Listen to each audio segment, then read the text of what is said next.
Seorang penari, koreografer, dan jurnalis yang diakui secara internasional yang berbasis di Tel Aviv telah memberikan makna baru pada pepatah butuh dua orang untuk menari tango. Pada tahun 2024, Ori Linkevski diundang untuk tampil di Bergen Fringe Festival yang terkenal di Norwegia. Namun karena perang yang sedang berlangsung melawan Hamas, undangannya dibatalkan beberapa bulan kemudian, tetapi menolak untuk diam saja. Dan beberapa bulan yang lalu, Ori memenangkan gugatan diskriminasi dan dia bergabung bersama kami di studio ini. Hai Goddess, hai. Untuk semua yang menonton, Ori bersama. Biasa hadir lebih awal di acara mingguan I24 Days saya. Jadi senang bertemu denganmu, sayangnya di bawah situasi seperti ini. Kamu pasti tidak menyangka hal ini akan terjadi. Jadi pertama-tama, ceritakan tentang proyeknya sebelum kita membahas apa yang terjadi. Karena ini adalah sesuatu yang kamu jalani dengan sangat serius. Kamu sedang hamil selama 9 bulan penuh saat kamu datang ke studio sesuai dengan panduan persalinan. Maksudku, ini adalah acara yang sangat berani. Seperti kamu tidak keberatan mendorong batasan ketika membahas topik-topik pada dasarnya. Kurasa memang begitu. Ya, Birth Preparation Course adalah pertunjukan solo. Ini adalah teater tari. Ini adalah eksplorasi fiksi ilmiah tentang praktik melahirkan di bumi yang diceritakan oleh spesies alien di masa depan yang jauh di luar angkasa. Dan saya menayangkannya pertama kali pada tahun 2021 di Ako Fringe Festival teater. Dan sejak itu, pertunjukan ini telah tur secara internasional. Dan Bergen seharusnya menjadi salah satu persinggahan dalam tur tersebut. Jadi benar sekali. Jadi jelaskan apa yang terjadi. Ini adalah tempat yang sudah pernah kamu kunjungi sebelumnya. Dan ini adalah festival yang cukup terkenal. Jadi mereka mengundangmu. Dan ini sudah setelah peristiwa 7 Oktober terjadi. Benar? Mereka sudah mengundangku pada tahun 2023, sebelum perang dimulai. Dan pada tahun itu, aku tidak bisa pergi karena tur lain. Pada tahun 2024, mereka mengundangku lagi. Dan itu sangat menyenangkan. Aku diharapkan hadir, dan kemudian beberapa bulan setelah aku menerima surat undangan resmi dari mereka, aku mendapat surat lain dari festival yang mengatakan bahwa mereka mencabut undanganku karena mereka tidak ingin memberikan panggung untuk orang seperti aku. Wow. Bagaimana kamu menanggapi itu? Maksudku, itu pasti sangat menyakitkan. Maksudku, itu bukan hal yang mengejutkan. Kami semua sedang mengalami hal-hal seperti ini. Maksudku, tetap saja. Tapi terutama adalah beberapa bulan setelah 7 Oktober. Sebelum menempuh jalur hukum, bagaimana itu memengaruhimu secara emosional? Itu benar-benar mengejutkan. Maksudku, tentu saja konfliknya terasa sangat berat.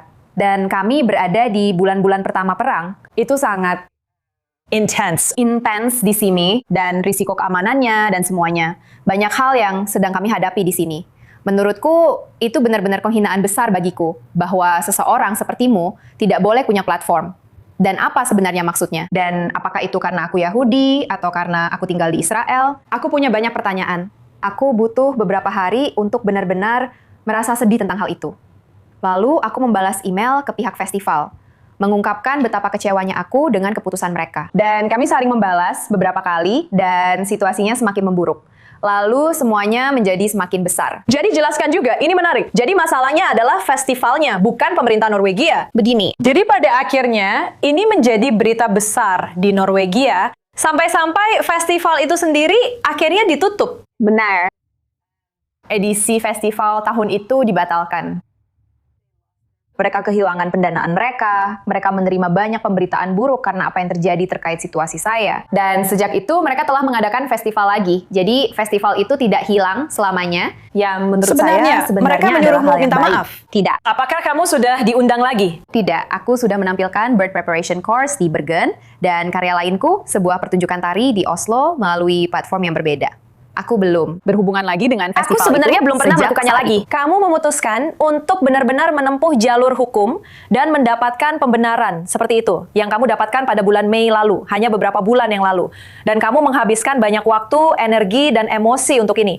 Tapi kenapa langkah itu perlu diambil? Bahkan jika kamu bisa bilang itu terjadi, tapi tidak ada lagi yang kamu dapatkan dari situ. Selain validasi dan pembenaran, semacam kelegaan dan cap bahwa itu bukan sekedar perasaanku bahwa aku telah ditolak, tapi penolakan mereka untuk menerimaku karena alasan kebangsaan atau agama itu melanggar hukum. Dan itu adalah pernyataan penting yang harus aku sampaikan.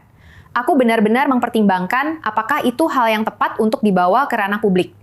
Dan apakah itu hal yang benar untuk menempuh jalur hukum ini? Aku punya seorang pengacara Norwegia yang sangat mendukung. Dan aku rasa tanpa dia, aku tidak akan memutuskan untuk menempuh jalur itu.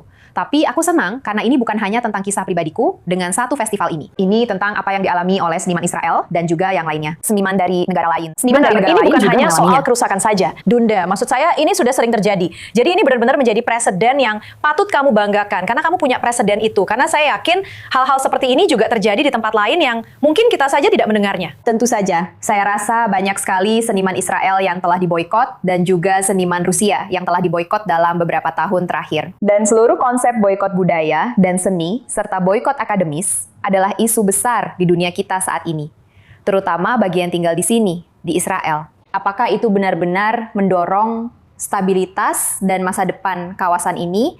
Apakah kurangnya undangan kepada kami benar-benar membantu mengakhiri konflik? Dan apakah itu cara yang tepat untuk menyalurkan energi orang-orang demi menciptakan realitas yang lebih baik di kawasan ini? Jadi mari kita bicarakan juga, kamu telah membuat versi baru dari proses melahirkan dari sisi orang tersebut. Iya, jadi ceritakan tentang acara anak-anak musim panasmu dan bagaimana acara itu berubah menjadi judulnya sendiri rasanya cocok dijadikan buku anak untuk mendampinginya. Jadi ceritakan tentang judulnya. Ya, saya mengambil birth preparation course dan melihatnya dari sudut pandang orang yang dilahirkan, yaitu dari sudut pandang anak. Yang sebenarnya adalah semua orang, setiap orang di planet ini pernah dilahirkan. Dan pertunjukannya berjudul How Did I Get Here? Dan akan tayang perdana di Bikuryai Team Center di pusat kota Tel Aviv pada akhir Agustus sebagai bagian dari festival mereka. Ini juga merupakan pengalaman fiksi ilmiah yang melihat bagaimana kita bisa ada di planet ini. Apa sebenarnya planet ini? Dan semoga pertunjukan ini akan sangat lucu dan sangat informatif. Jadi, bagaimana caramu menarik perhatian anak-anak? Bisa beri contoh? Maksudku, fiksi ilmiah itu apakah sesuatu yang akan membuat mereka tertawa? Apakah itu bersifat edukatif? Apakah itu dimaksudkan untuk mengejutkan dan membuat kagum? Seperti apa? Menurutku, semoga saja begitu. Edukatif dan akan membuat mereka tertawa serta melibatkan mereka. Ada banyak partisipasi dari penonton. Aku sudah belajar juggling. Untuk pertunjukan ini, jadi aku akan melakukan juggling, berjuggling dengan beberapa anak di penonton. Ini sangat interaktif. Ada sebuah pesawat luar angkasa kecil.